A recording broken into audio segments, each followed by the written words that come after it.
tidak cukup tadzakur, melainkan wa yatafakkaruna fi khalqis samawati wal ard. Tapi dia juga bertafakur. Nah, beda. Kalau tadi tadzakur, sekarang tafakur. Tafakur itu apa? Berpikir ilmiah, logis, rasional, analitik, empirik. Itu adalah berpikir ilmiah, berpikir secara tafakur. Kalau pegang tasbih, yang diingat adalah pentulnya tasbih. Subhanallah, harus kena pentulnya. Waktu ini ganti, alhamdulillah. Hatinya kadang-kadang gak nyambung, bahkan seringkali tidak nyambung kepada Allah. Padahal zikrullah itu artinya ingat Allah. Iya, zikrullah itu ingat Allah, tapi ternyata kita tidak ingat Allah, ingat hitungannya. Gitu. Iya. Orang kalau masih begini, sabar, itu durung sabar, ya, ngendem. Apalagi mengatakan, aku ini kurang sabar, ya apa lu? Lah itu jenenge murang-muring, Pak. Iya. Sabar itu ada ilmunya. Gitu. Sampai Nabi Musa pun mesti belajar sama Nabi Khidir. Ono ilmu nih.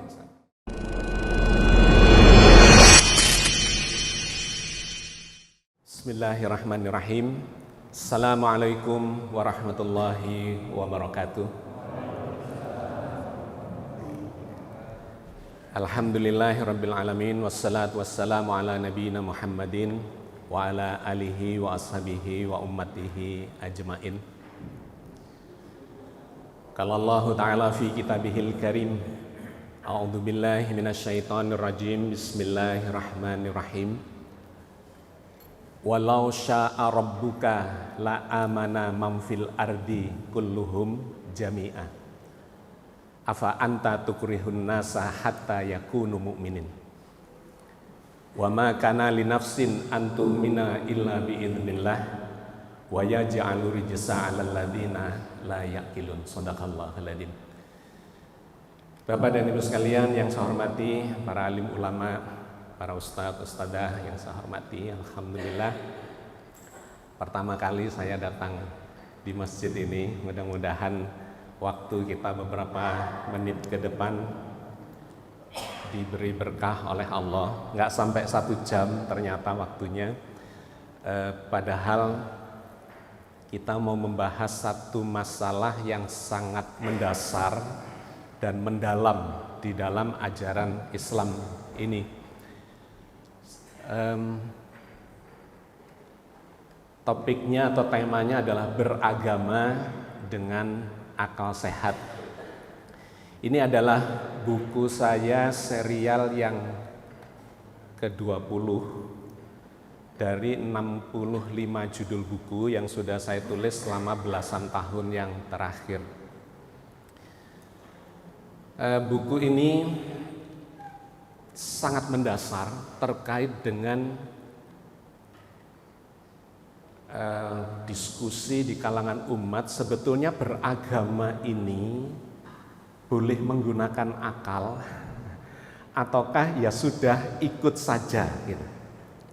Taklid saja, sami'na wa atokna, tanpa boleh bertanya dan seterusnya.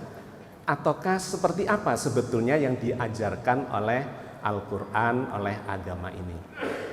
Bapak dan Ibu sekalian, saya ingin memulainya dari satu cerita, satu kisah yang ini chatting dari seorang dokter yang membaca buku saya sudah sekian belas, karena ini buku yang ke-20 ya. Sekian banyak buku yang dia baca dan kemudian dia chatting panjang ke saya. Beliau ini seorang dokter, sekarang sudah profesor, ahli penyakit dalam khususnya ginjal, dan merawat mertua saya selama beberapa tahun sampai kemudian beliau wafat. Chattingnya yang sangat menarik, saya bacakan saja. Chatting seorang dokter yang merawat ayah mertua. Dia mengatakan begini, Pak Agus, saya ingin berbagi pengalaman. Saya terlahir dari keluarga muslim yang taat. Keluarga suku Banjar, biasa begitu. Sampai setelah SMP, saya suka mendengarkan ceramah agama di langgar, di masjid, atau di televisi. Setelah itu, tidak. Waktu khutbah Jumat, saya cenderung tidur. Karena merasa useless dan menyita waktu saya. Akal pikiran saya tidak terpuaskan dengan penjelasan mereka. Masih lanjut ini. Tetapi hati nurani saya ingin terus dekat dengan Allah. Sehingga saya tetap sholat dan membantu kegiatan agama semata-mata karena hati nurani. Sehingga saya membentuk pengajian dokter-dokter spesialis di Malang. Sampai suatu ketika Pak Agus memberikan ceramah pertama. Saya menemukan sesuatu yang hilang, yaitu agama saya.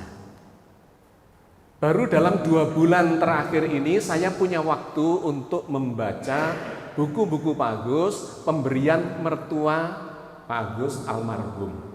Saya tidak tahu ternyata mertua saya memberikan buku kepada Pak dokter yang merawatnya ini. Tapi beliau nggak sempat baca.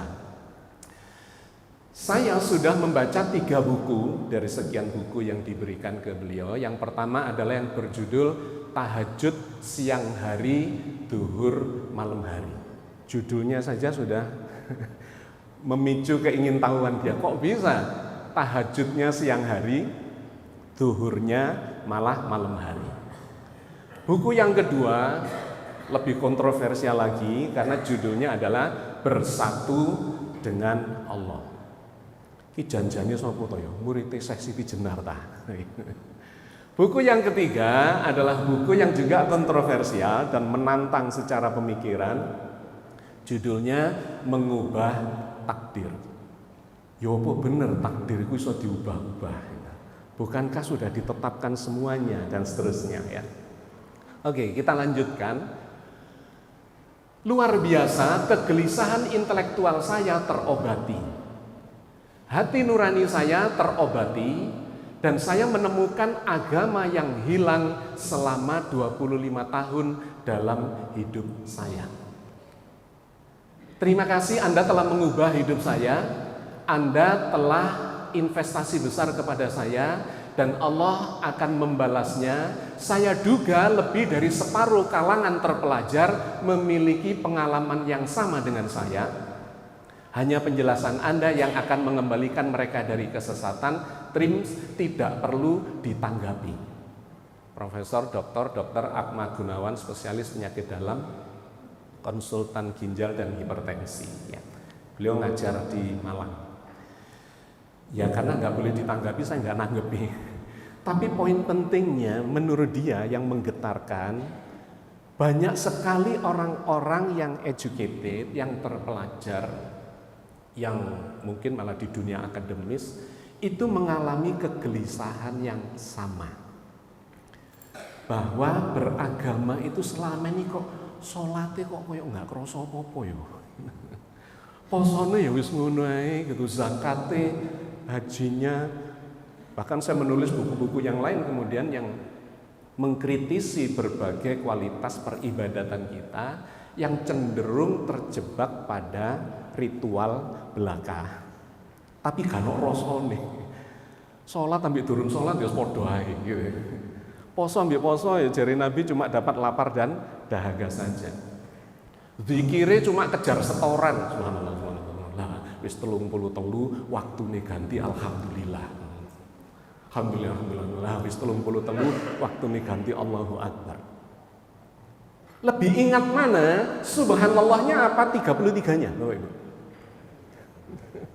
Seringkali lebih ingat 33-nya dibandingkan subhanallah. Wong subhanallah itu ya sik gegeran. Jadi apa tuh subhanallah itu?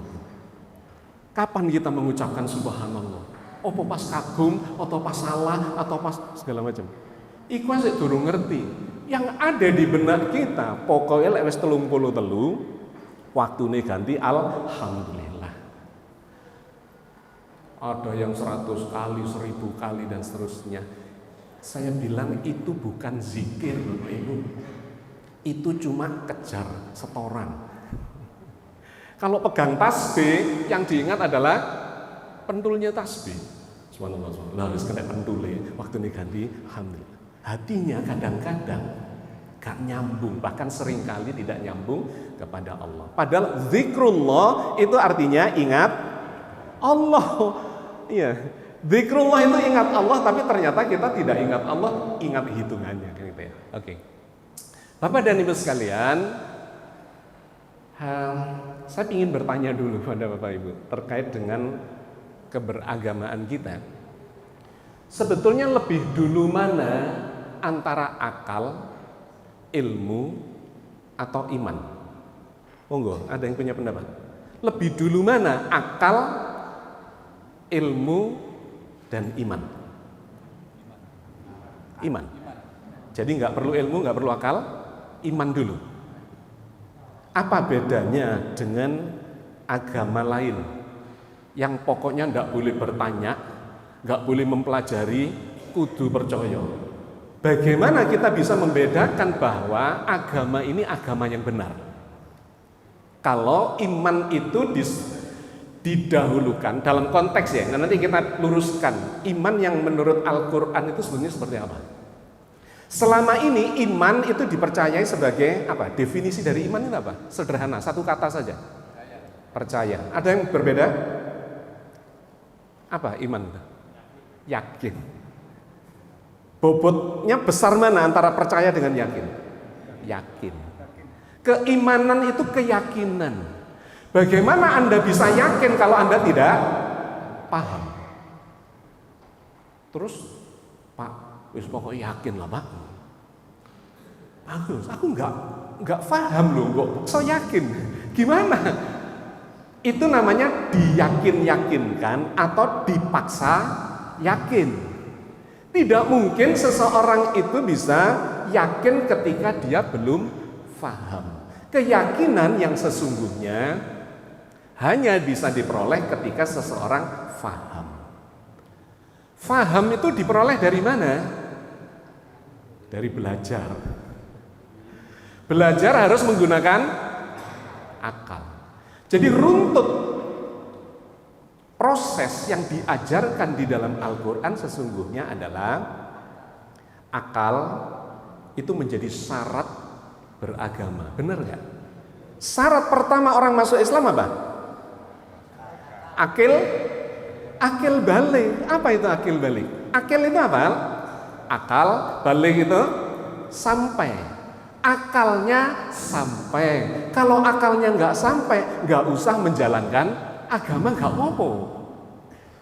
Anak kecil masih balita misalnya, belum jangkep ya akalnya, maka nggak apa-apa, nggak menjalankan agama, tidak dikenai kewajiban beragama. Punya akal, punya, tapi belum cukup. Atau yang sudah cukup tapi hilang akal sementara maupun permanen, apalagi permanen, apakah dia dikenai hukum agama? Enggak. Kalau bapak atau ibu lupa, itu dimaafkan enggak oleh agama atau oleh Allah? Dimaafkan, gak sengaja, dimaafkan. Bulan depan kita masuk Ramadan. Terus di awal-awal Ramadan kadang-kadang sik lali, sing gak biasa poso. Olahraga, kemeringet, gobyos, haus. Pulang ke rumah di meja ono minuman seger. Lali. Minum glek. Batal apa enggak? Enggak. Kenapa? Loh lali kok gitu. Siapa yang bikin lupa? Allah, bukan kita. Allah memaafkan lupa itu. Mungkin Allah kasihan seakan arek iki dehidrasi. Ngelak. Disediai sama Allah air minum. Yang tidak boleh adalah mumpung lali sebelah ya ono minuman sing luwih seger. Nah, iku sing salah.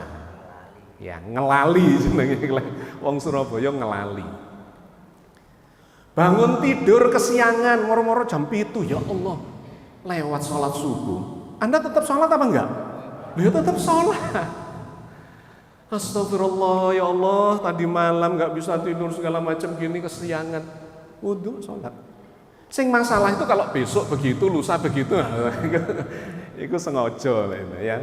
Allah tidak menghukum kalian karena lupa, ketidaksengajaan yang tidak dimaksud dan seterusnya.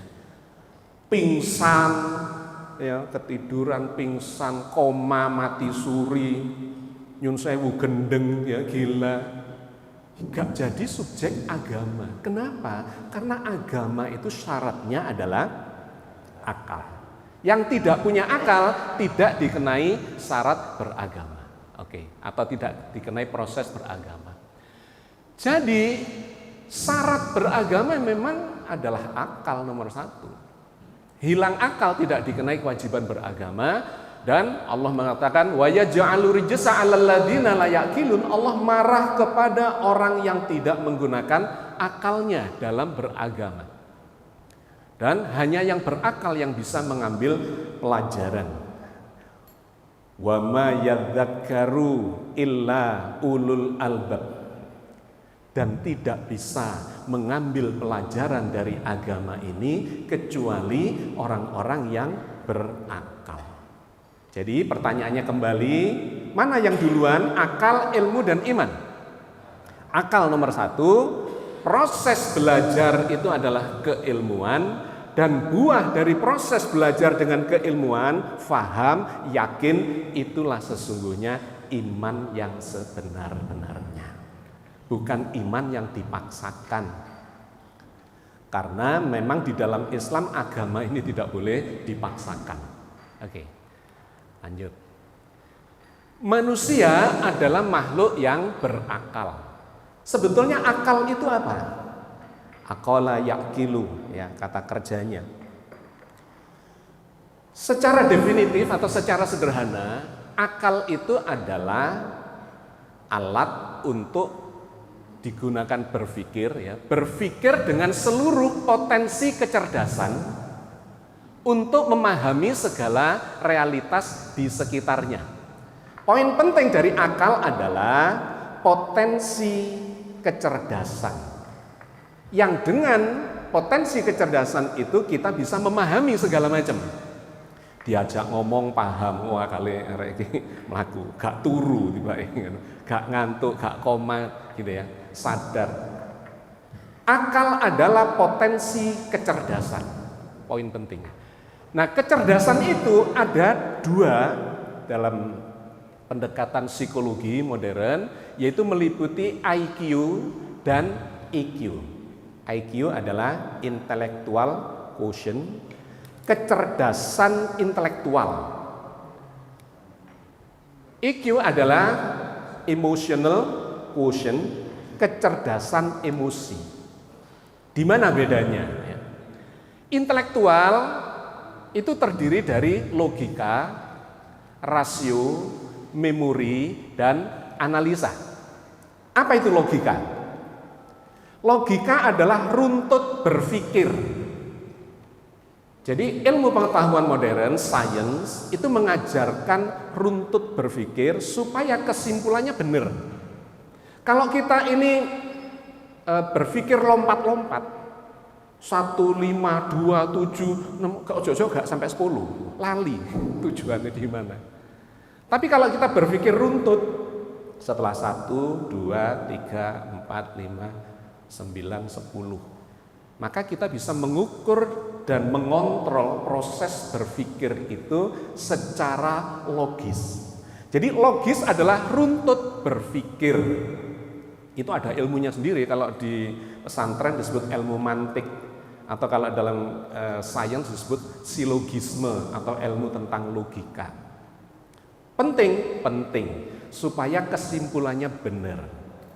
Apalagi untuk memahami Al-Quran yang kompleks dan kehidupan yang kompleks ini, kalau logikanya nggak bagus, terus orang akan bilang logikamu nggak benar, gitu ya. Kesimpulannya jadi salah.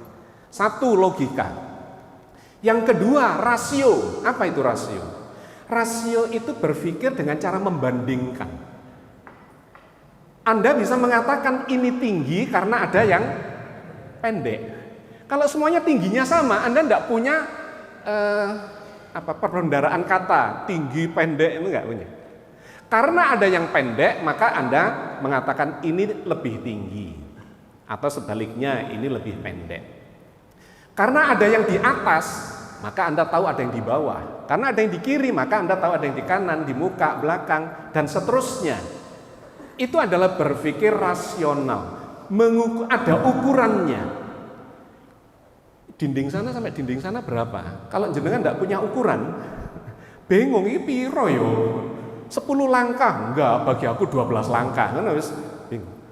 Maka ada kesepakatan yang bersifat rasional supaya apa yang disampaikan oleh seseorang, misalnya saya menyampaikan ke jenengan, jenengan punya ukuran yang sama. Maka berkembanglah sains dan teknologi di era modern ini dikarenakan berpikir secara rasional. Besar, ya sak piro besar itu. Ada ukurannya gitu ya, diameternya dan seterusnya. Itu adalah rasio. Runtut berpikir itu logis, berpikir secara perbandingan, ada ukurannya, itu adalah rasional. Yang ketiga adalah memori. Kita mesti mengasah memori. Orang yang memorinya bagus itu berpikir lebih cepat.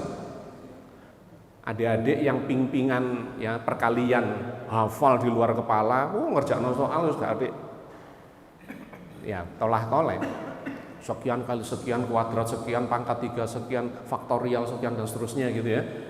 Apal Anda tinggal set gitu. Memori dibutuhkan di dalam membangun kesimpulan. Dan yang ketiga, yang keempat adalah analisa.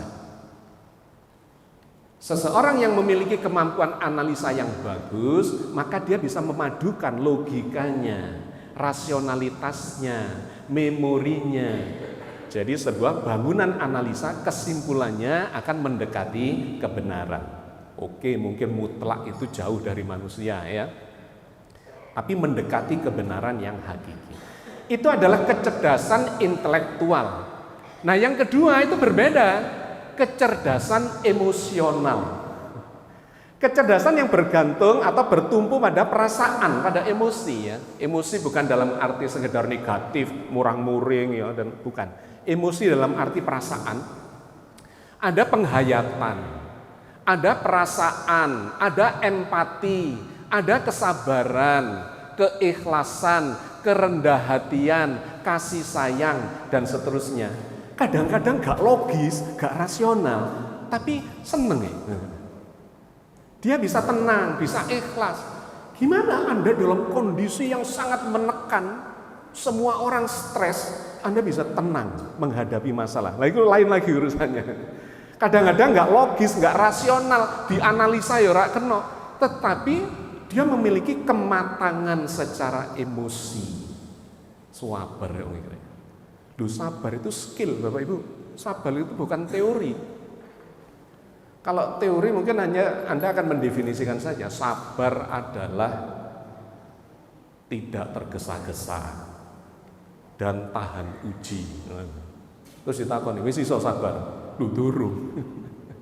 Ya. Orang kalau masih begini, sabar, itu durung sabar. Ya. Ngendem. Apalagi mengatakan, aku ini kurang sabar, ya apa lho? Lah itu jenenge murang-muring, Pak. Iya. Sabar itu ada ilmunya. Gitu. Sampai Nabi Musa pun mesti belajar sama Nabi Khidir. Ono ilmu nih. Nah, itu adalah keterampilan yang berbeda dibandingkan dengan kecerdasan intelektual. Ini adalah kecerdasan emosional. Oke.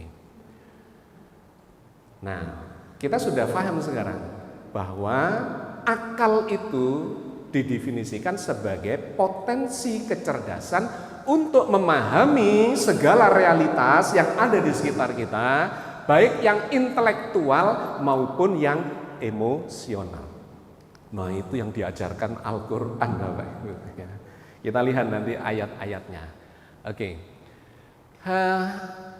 Ayat ini menegaskan apa yang tadi saya sampaikan di depan, bahwa sesungguhnya Al-Quran ini hanya bisa dipahami oleh orang-orang yang berakal.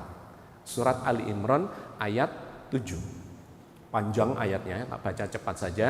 Dialah Allah yang menurunkan Al-Quran kepadamu. Di antara isinya ada ayat-ayat yang muhkamat, ayat hukum yang jelas, tidak multitafsir ya. Itulah pokok-pokok isi Al-Quran. Dan yang lainnya adalah ayat-ayat mutasyabihat yang samar, yang ambigu kadang-kadang, yang tidak bisa secepat itu kita faham, membutuhkan kajian, membutuhkan penelitian, eksplorasi dan sebagainya ya. Itu mutasyabihat.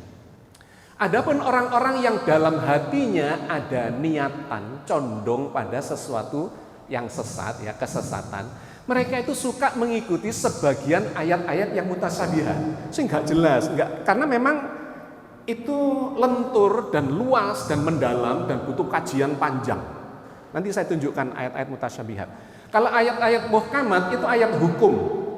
Aqimis sholat, dirikanlah sholat, gak ada tafsir lain. Kita diperintahkan untuk sholat. Wa atuz zakat, zakat, ya. Atau suruh poso, gitu. Dan sebagainya. Itu adalah ayat-ayat hukum, itu ayat muhkamat. Tapi ayat-ayat tentang langit, tentang bumi, tentang ya, sosial, ekonomi, politik dan sebagainya, Masya Allah. Bahkan terkait dengan ketauhidan, Allah itu bagaimana, Allah di mana, Allah itu segala macam, itu ribuan ayat, itu masuk ayat-ayat mutasyabihat. Orang yang hatinya cenderung pada kesesatan, mereka mengikuti sebagian, jadi nyomot satu ayat, dua ayat, terus menafsiri, nah cenderung keliru atau tidak komprehensif. Kalau pas pemilu atau pilkada, calon sing iki ngutip ayat, calon sing kono ngutip ayat, nah gegeran ya. Ini yang terjadi pada orang-orang yang ya bergantung niatnya mau apa. Itu orang yang sesat. Untuk menimbulkan fitnah, mencari-cari takwilnya, padahal tidak ada yang mengetahui takwilnya melainkan Allah. Tapi orang-orang yang mendalam ilmunya berkata, kami beriman kepada ayat-ayat yang mutasyabihat karena semuanya itu, bukan sebagian-sebagian, semuanya itu dari sisi Tuhan kami. Memahami Al-Quran itu nggak boleh nyomot satu ayat menyimpulkan, dua ayat menyimpulkan, kalau ternyata ayatnya itu ada 10, ada 20, ada 100 dan seterusnya. Saya menulis satu buku judulnya Memahami Al-Quran dengan Metode Puzzle. Al-Quran itu informasinya kayak puzzle. Ayo ya adik-adik, puzzle itu gambar, misalnya gambar gajah misalnya ya, dipotong-potong jadi 20, terus diacak-acak. Anda diminta untuk menebak, ini gambar apa ini, saya ngacak-acak ini. Kalau Anda cuma mengambil sepotong, ketahuan nggak itu gambar gajah? Ya enggak lah. Ngambil 5 potong nggak ketahuan. Apalagi sini 5 potong, 5 potong, 5 potong, 5 potong. Oh gegeran tak jamin, Mbak. Sini dapat belalainya bilang gajah itu koyok ular piton. Sing kono entuk ekornya gajah itu koyok pecut. Ya. Sing kena sikile gajah itu koyok pohon kelapa. Sing kena wetenge gajah itu koyok tembok. Kan gitu ya. Apa yang harus dilakukan? Kumpulkan 20 potong ini, ditoto. Itu pun kalau bener notone.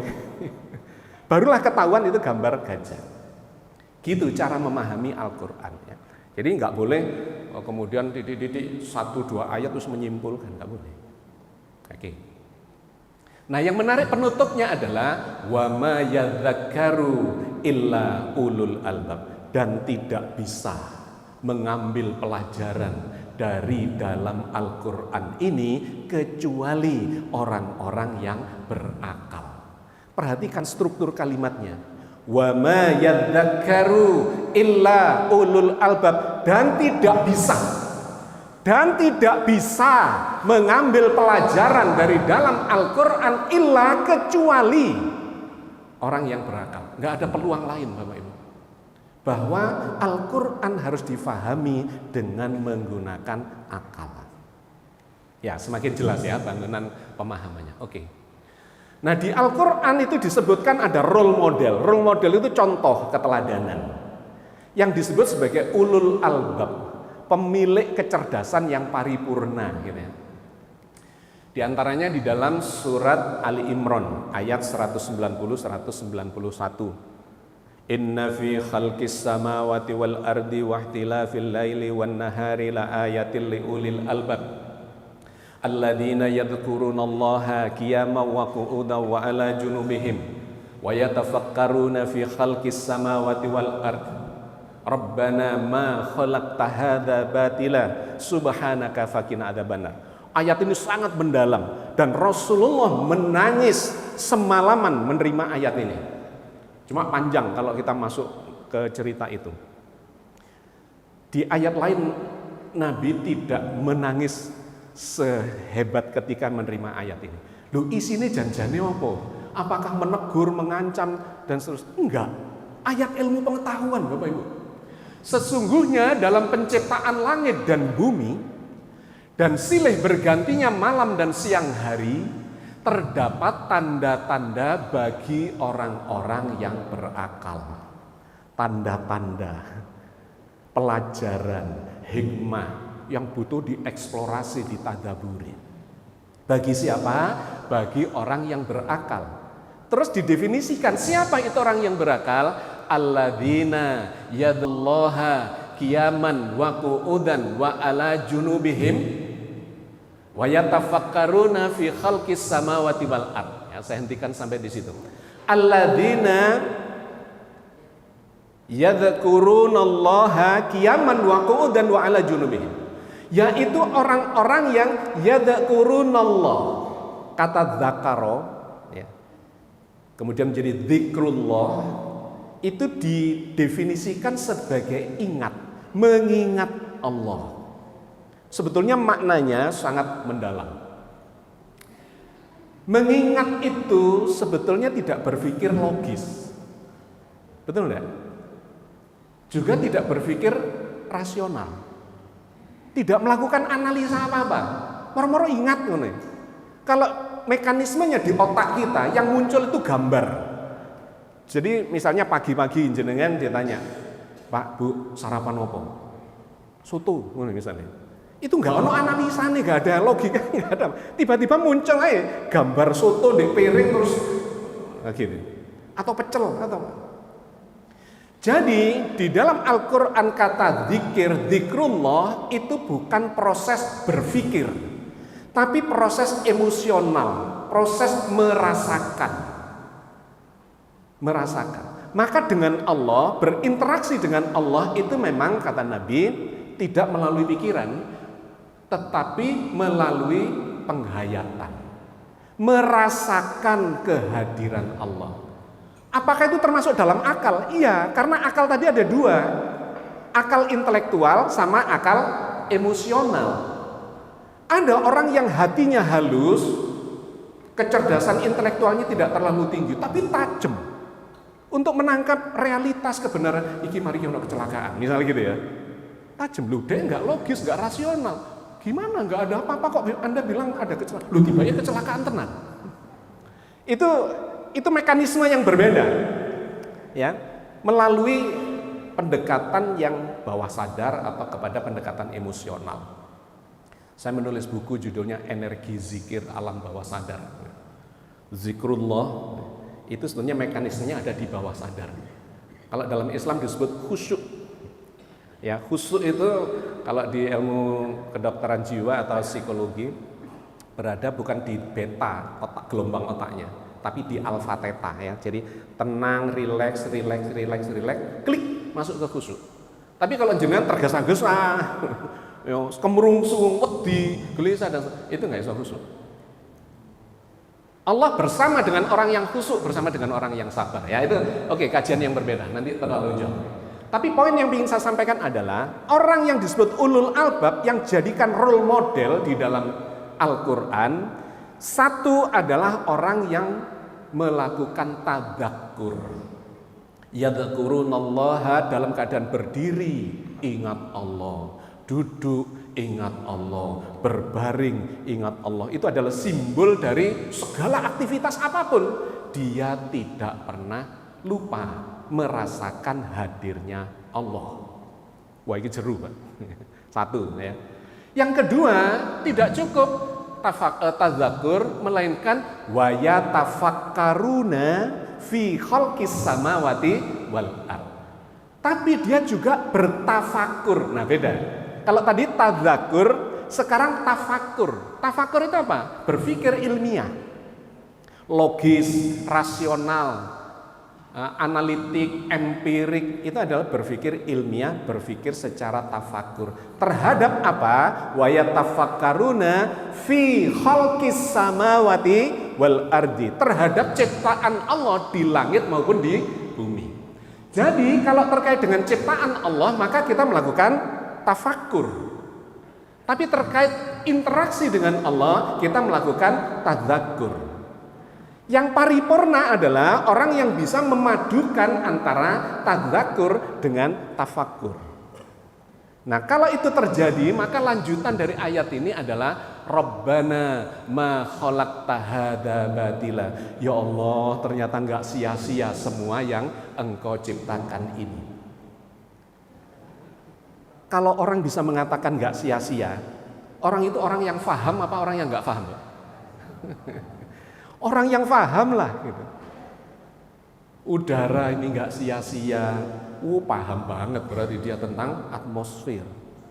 Bahwa kenapa kok komposisi atmosfer kita ini oksigennya misalnya 21%, nitrogennya yang lebih banyak. Kenapa molekul oksigen itu kok, kenapa alis jenengan ini kok cuma 1 cm? Dah nih 1 meter.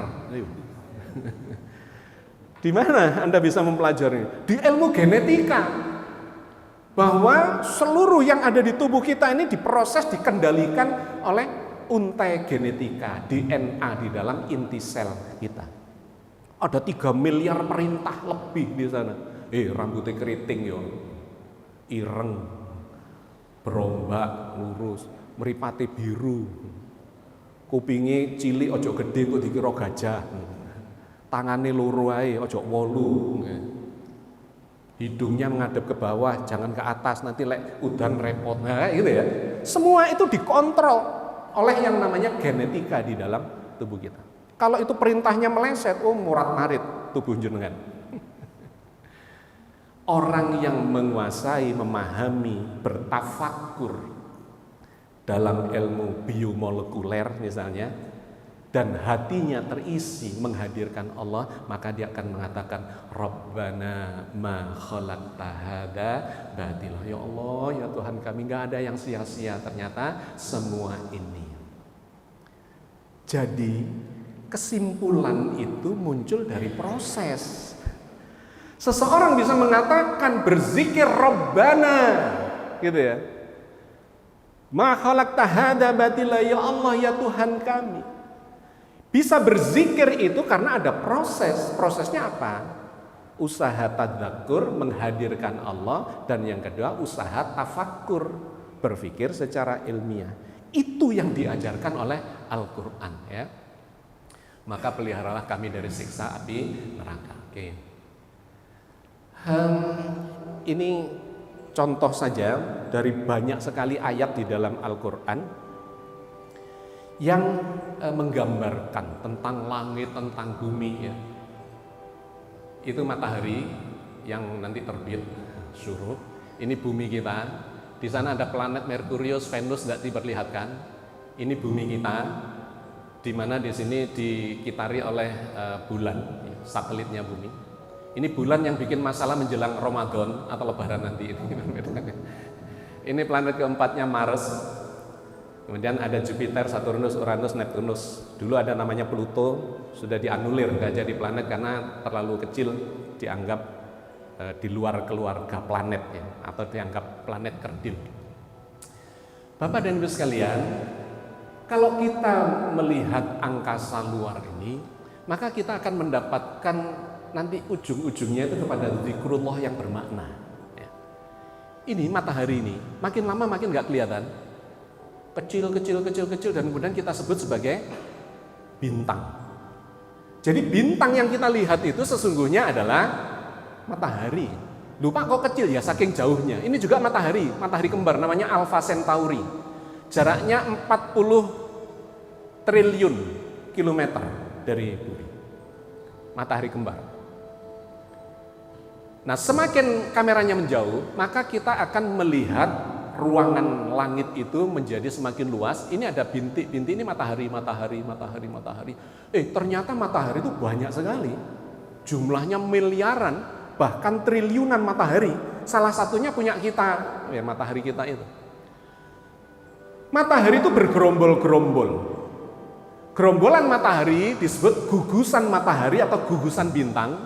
Ini adalah gugusan bintang atau disebut galaksi Bima Sakti atau Milky Way. Isinya 200 miliar minimal matahari. Salah satunya matahari kita. Nah, sekarang semakin jauh kita melihat bukan cuma bintang-bintang yang matahari, melainkan galaksi-galaksi. Itu ternyata banyak sekali. Ada galaksi Andromeda, galaksi Messier 21, galaksi. Para ahli astronomi sampai kehabisan nama untuk menamai galaksi. Saking akeh. Salah satunya ada di Surabaya, namanya galaksi. Bapak aja serius-serius, tak celok. Ya, poin yang ingin saya sampaikan adalah alam semesta ini sedemikian besarnya, sedemikian luasnya, yang hidup kita, peradaban manusia ini bahkan tidak cukup untuk mengarungi alam semesta ini.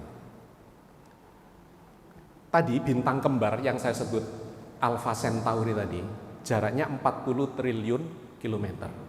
Itu kalau ditempuh dengan kendaraan manusia sampai mati, nggak nyampe di situ. Ngukurnya itu kalau dalam astronomi dengan kecepatan cahaya. Jadi jaraknya Alpha Centauri itu 4 tahun perjalanan cahaya. Ada yang tahu cahaya itu kecepatannya berapa? 1 detik cahaya bisa menempuh jarak 300.000 km. 1 detik.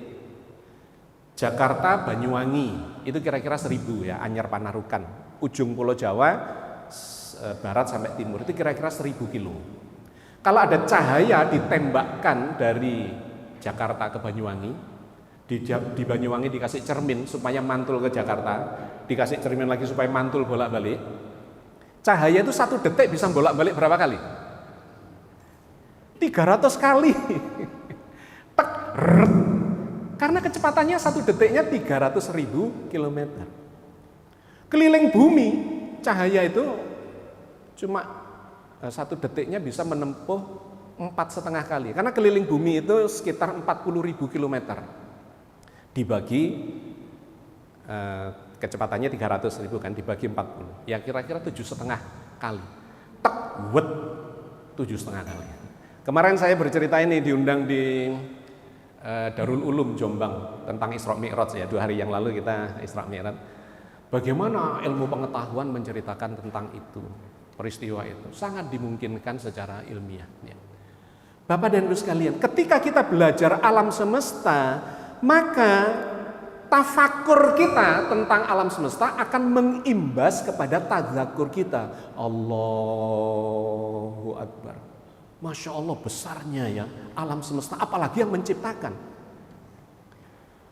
Bumi ini atau manusia ini debunya bumi, oke?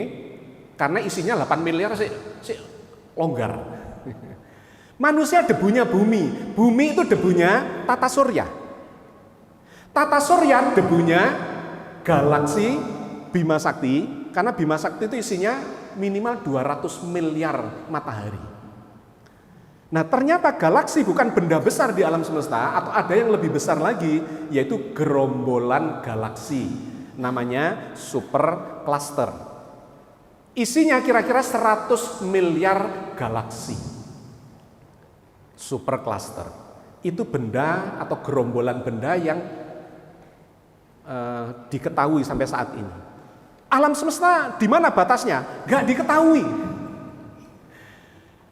Ya, itu baru kata Al-Quran nih, langit yang pertama. Jari Al-Quran biro langit 7 sab'a samawat, 7 langit. Maka langit pertama itu debunya langit kedua debunya langit ketiga debunya langit keempat, 5, 6, 7, dan langit ketujuh dengan segala isinya itu cuma debu di dalam kebesaran Allah yang meliputi seluruhnya. Allahu Akbar. Anda bisa membayangkan Bapak Ibu yang diajarkan oleh Al-Quran untuk memahami Allahu Akbar saja. Kalau Anda melewati metodologi yang diajarkan Al-Quran, gemeter-gemeter. Salatnya wis gemeter, Allahu Akbar wis gemerimingan ya.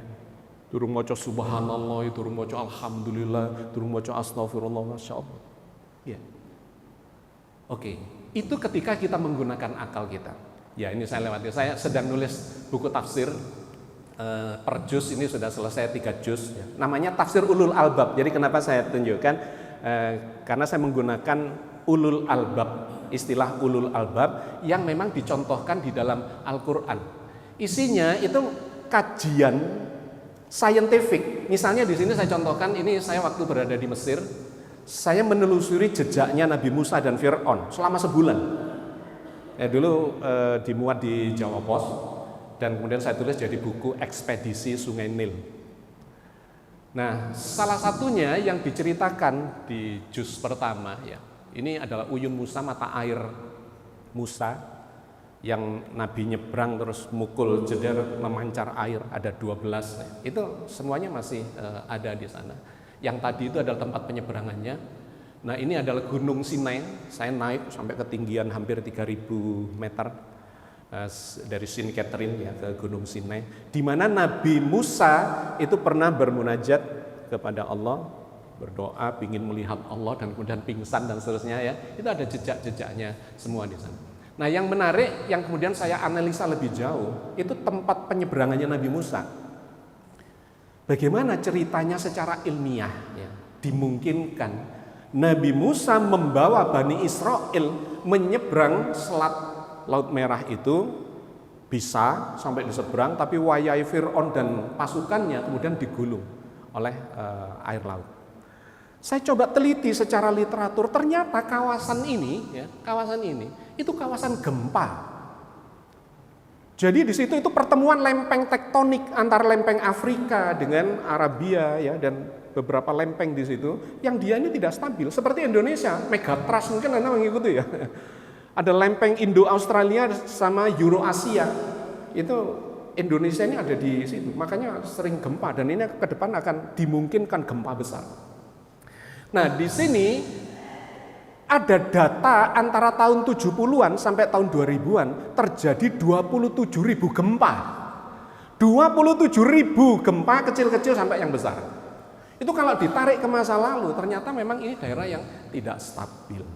Nah, saya kemudian menyusun sebuah teori dengan berbagai argumentasinya yang panjang tentu, tapi ringkasnya peristiwa nyebrangnya Nabi Musa itu dimungkinkan berbarengan dengan gempa tektonik.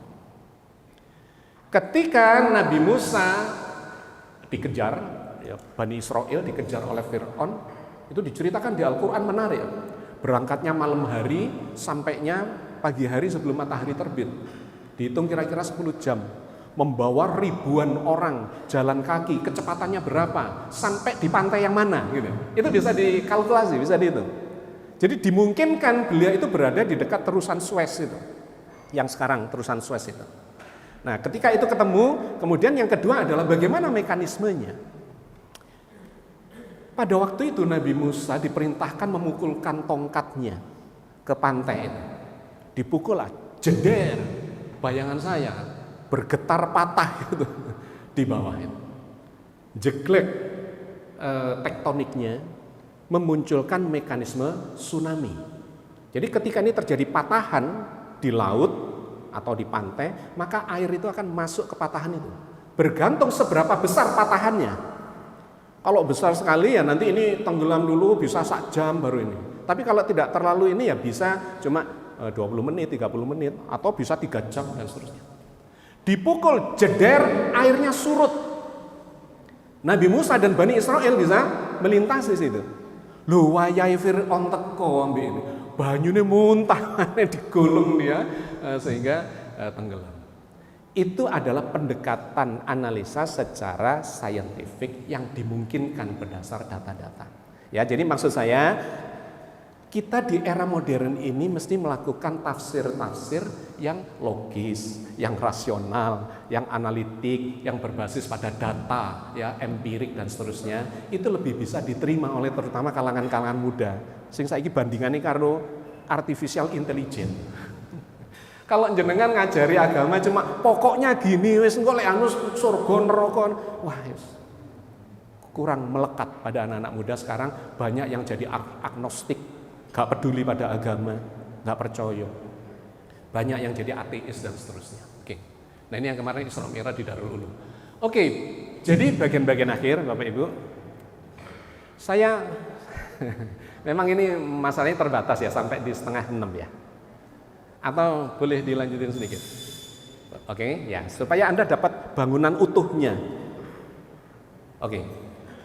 Jadi keimanan itu adalah proses menggunakan akal sehat. Ini baca surat Yunus ayat 99 sampai 100. Walau syaa rabbuka la amana man fil ardi kulluhum jami'a afa anta tukrihun nasa hatta yakunu mu'minin wa ma kana li nafsin an tu'mina illa bi idznillah wa yaj'alu rijsa 'alal ladzina la yaqilun. Dan jika Tuhanmu menghendaki, walau syaa rabbuka, jika Tuhanmu menghendaki, la amana man fil ardi kulluhum jami'a. Beriman semua orang di muka bumi ini. Apa angeli kalau Allah menghendaki semuanya beriman. Enggak ada yang beragama lain selain Islam. Gak ono wong jahat, gak ada kriminal, gak ada segala macam. Kalau Allah menghendaki, ini firmannya Allah loh. Kalau Allah menghendaki, gak ada yang tidak beriman. Semuanya akan beriman.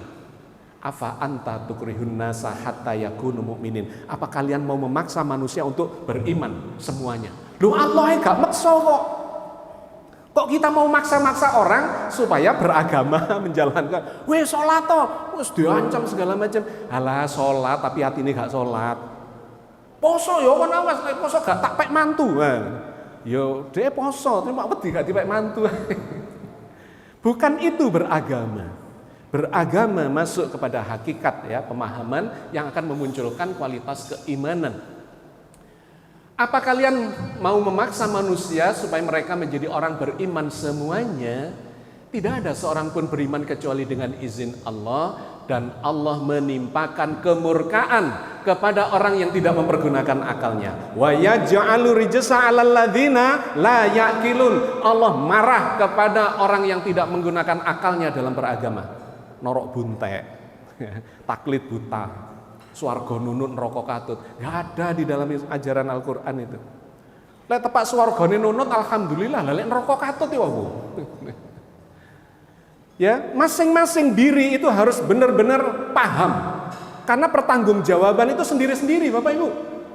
Gak iso, ayo jamaah nek Darussalam iki ngadep Allah bareng-bareng. Dewe-dewe, saya sendiri, Bapak Ibu sendiri. Suami istri itu loh gak iso bareng. Bapak dewe, Ibu dewe. Orang tua dengan anak itu loh gak iso bareng. Guru dengan murid gak iso bareng, sendiri-sendiri. Kenapa dulu kamu melakukan ini? Wes jawaban gitu ya kira-kira. Karena itu Islam mengajarkan supaya setiap diri itu menjadi memiliki kualitas yang tinggi. Oke. Nah, ini saya lewat saja. Pertimbangan memilih agama itu sesungguhnya awalnya dari akal. Bahwa kita keturunan ya iyalah. Tapi ada waktunya untuk kemudian menggunakan akal. Oh ya aku kok tadi beragama Islam. Apa tak terus apa pindah agama gitu. Anda harus membandingkan Tuhannya umat Islam Allah dibandingkan dengan Tuhan yang lain itu Anda pilih mana? Kalau saya pilih Allah, panjang. Kalau dibandingkan kitabnya Quran dengan kitab yang lain Anda pilih mana? Saya pilih Quran. Kalau dibandingkan pembawa risalahnya Nabi Muhammad dengan pembawa risalah yang lain, Anda pilih mana? Saya pilih Nabi Muhammad gitu. Nah barulah kemudian saya memilih agama ini. Memang saya memilih agama ini dengan sengaja. Dan itu nilai kita di hadapan Allah. Lek gak sengaja, gak dinilai. Nilainya rendah.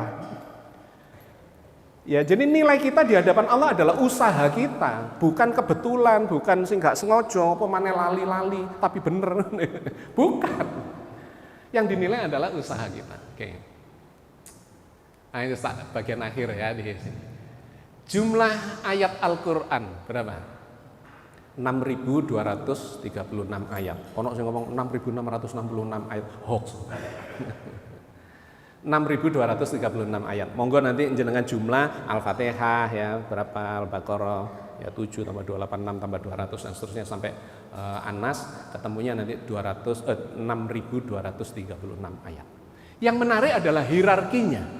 Apa yang paling banyak dimuat, diberitakan di dalam Al-Qur'an? Ternyata adalah ketauhidan tentang Allah. 3.000 ayat lebih tentang Allah. Separuh dari isi Al-Quran itu bercerita tentang Allah itu siapa, Allah di mana, Allah bagaimana, kemanapun kalian menghadap, kalian berhadapan dengan Allah. Allah lebih dekat daripada urat lehermu, Allah meliputi jagat raya dan sebagainya. Itu 3.000-an ayat. Itu menunjukkan apa? Pelajaran utama dan pertama di dalam Islam ini sesungguhnya adalah ketauhidan, bukan ibadah. Ibadah itu nanti. Kalau tauhidnya sudah benar. Kalau tauhidnya salah, maka ibadahnya salah. Gini saya tanya. Sholat duha supaya apa? Loh kok ketawa? Kenapa? Sholat duha supaya rezeki ini akeh. Loh gak keliru tarik. Sholat kalau ben rezeki ini akeh. Ya sholat itu lillahi ta'ala. Inna salati wa nusuki wa mahyaya wa mamati lillahi rabbil alamin, kan komitmen kita begitu. Lah kok mau menceng supaya rezekine akeh. Posone supaya ngono ya, entuk jodoh lah sing naik pangkat lah apa. Gitu. Ibadah itu nanti di dalam Al-Qur'an, dan di periode Mekah itu belum diajarkan ibadah, Bapak Ibu. Periode Nabi itu kan 12 tahun di Mekah, 10 tahun di Madinah. Apa yang turun di Mekah itu? Ayat-ayat apa? Ayat-ayat ketauhidan, ayat-ayat pendek, qul huwallahu ahad, Allahu shamad dan seterusnya. Allah itu siapa? Lek wis ngerti Allah, barulah menjelang pindah ke Madinah diajari sholat. Gitu. Perintah sholat itu kira-kira turun di ke-11 masa kenabian. Apalagi poso, zakat, haji, wah itu nanti di Madinah. Bener dulu tauhidnya, barulah ibadahnya. Nah yang kedua itu nggak langsung ibadah, hierarkinya. Yang kedua adalah ilmu. Setelah tauhid itu ilmu. Bahkan disebutkan itu ayat-ayat kauniyah namanya. Tentang langit, banyak sekali ratusan ayat cerita tentang langit. Tentang bumi, tentang matahari, tentang galaksi atau gugusan bintang, tentang hujan, petir, dabbah yang tadi dibacakan oleh imam ya. Siapa yang memberi rezekinya dan seterusnya. Masya Allah, tentang ilmu itu 800 ayat lebih di dalam Al-Quran. Barulah yang ketiga itu fikih peribadatan. Jumlahnya cuma 150-an ayat di dalam Al-Quran. Perintah sholat, poso, zakat, haji, itu kalau dikumpulkan di dalam Al-Quran, aqimis sholata wa atuz zakah, atau ya ayyuhalladzina amanu kutiba alaikumusiyam, kumpulkan semua itu cuma sekitar 150-an. Nah selebihnya adalah sejarah, akhlak, sosial, politik, ekonomi, dan muamalah. Jadi dengan memahami hierarki ini, kita tahu mana yang harus yang urgen, atau yang kedua urgen, yang ketiga urgen, itu kita menjadi tahu. Jangan kebalik-balik, nanti nggak tercapai apa yang diajarkan atau kurikulum yang diajarkan oleh Al-Quran tidak tercapai. Ya apalagi ini dunia pendidikan itu, wah itu seru kalau kita menghadapi tantangan. Ya. Bagaimana SDM yang seharusnya kita siapkan untuk menghadapi tantangan di milenial ke depan ini. Ya ini sudah tahu semua, jenengan perintah pertama adalah baca tulis. Aneh tuh. Nabine Umi, wahyu pertamanya baca tulis. Anda enggak merasa aneh loh. Sampai saya tuangkan dalam satu buku judulnya Metamorfosis Sang Nabi. Nabi itu diajari baca tulis sama Allah. Kenapa? Karena peradaban modern ini basisnya adalah baca tulis. Peradaban ini berkembang karena berkembangnya baca tulis di Mesopotamia dengan huruf pakunya, hieroglif di Mesir kuno dan seterusnya, sampai Latin dan seterusnya. Itu barulah berkembang. Sebelum itu namanya prasejarah, nggak berkembang peradaban. Nah, Al-Quran menekankan itu ya. Iqra-nya adalah bismi rabbik. Nah, ini ayat-ayat penutup ya. Bal huwa ayatum bayyinatum fi suduril ladzina utul ilma wa may yajhadu bi ayatina illa dzalimun. Sebenarnya Al-Qur'an ini adalah ayat-ayat yang nyata di dalam dada orang-orang yang diberi ilmu. Semakin banyak ilmunya, baca Al-Qur'an semakin faham, semakin nyata. Seorang ahli astronomi maca ayat-ayat galaksi, baca gugusan bintang, baca meteor, baca langsung paham, nyata sudah. Seorang ahli ekonomi baca konsep-konsep ekonomi Islam langsung nyata, gitu maksudnya. Seorang ahli kedokteran membaca cerita Al-Qur'an terkait dengan penciptaan manusia di dalam rahim ya, dari nutfah menjadi alaqah, menjadi mudghah dan seterusnya, langsung nyata. Semakin banyak ilmunya, maka semakin nyata petunjuk Al-Quran itu di dalam diri kita atau dalam jiwa kita. Dan tidak ada yang mengingkari ayat-ayat kami kecuali orang-orang yang zalim. Enggak sepakat ya. Gitu. Disebut zalim. Termasuk enggak duwe ilmu kok memahami. Tidak tahu ilmu fisika, astronomi, biologi dan seterusnya kok kemudian bicara tentang ya itu salah satu bagian disebut zalim ya. Nah, penutupnya adalah kebenaran Al-Qur'an ini akan terus terbukti ke masa depan ya. In huwa illa dzikrul lil alamin wala ta'lamunna naba'ahu ba'dahin. Surat Shad 8788. Sesungguhnya in huwanya itu menunjuk ke Al-Qur'an. In huwa illa dzikrul lil alamin. Sesungguhnya Quran ini cuma peringatan saja. Mau jenengan ikuti monggo, nggak diikuti ya monggo, silahkan. Masing-masing orang bertanggung jawab atas ya nasibnya sendiri di dunia maupun di akhirat gitu. Ini cuma peringatan saja, silahkan mau diambil. Tetapi kata Al-Quran di ayat berikutnya menarik. Wala ta'lamuna naba'ahu ba'dahin. Dan sungguh gitu, pakai penegasan. Wala ta'lamuna naba'ahu ba'dahin. Sesungguhnya benar nih ke masa depan, terus ke masa depan kalian akan mengetahui kebenaran berita Al-Quran. Banyak terbukti Pak. Tentang gunung, ya tentang api di dalam laut, tentang air yang nggak bisa campur, ya, tentang mumi Fir'aun, tentang bintang-bintang, galaksi dan sebagainya. Semakin berkembang ilmu pengetahuan, semakin terbukti kebenaran Al-Quran Al-Karim. Oke, kesimpulannya, akal, ilmu, iman. Gunakan akal seluas-luasnya untuk mempelajari agama ini melalui keilmuan yang benar, maka buahnya Anda akan mendapatkan keyakinan yang tidak tergoyahkan. Ilmu yakin, itu yakin karena ilmu, ainul yakin, kemudian mengalami praktek, hakul yakin, terbukti sepanjang hidup kita memang begitu, Masya Allah. Inilah agama yang benar, yang mudah-mudahan kita senantiasa dibimbing Allah untuk senantiasa di atas jalan yang diridhoinya. Amin ya rabbal alamin. Assalamualaikum warahmatullahi wabarakatuh.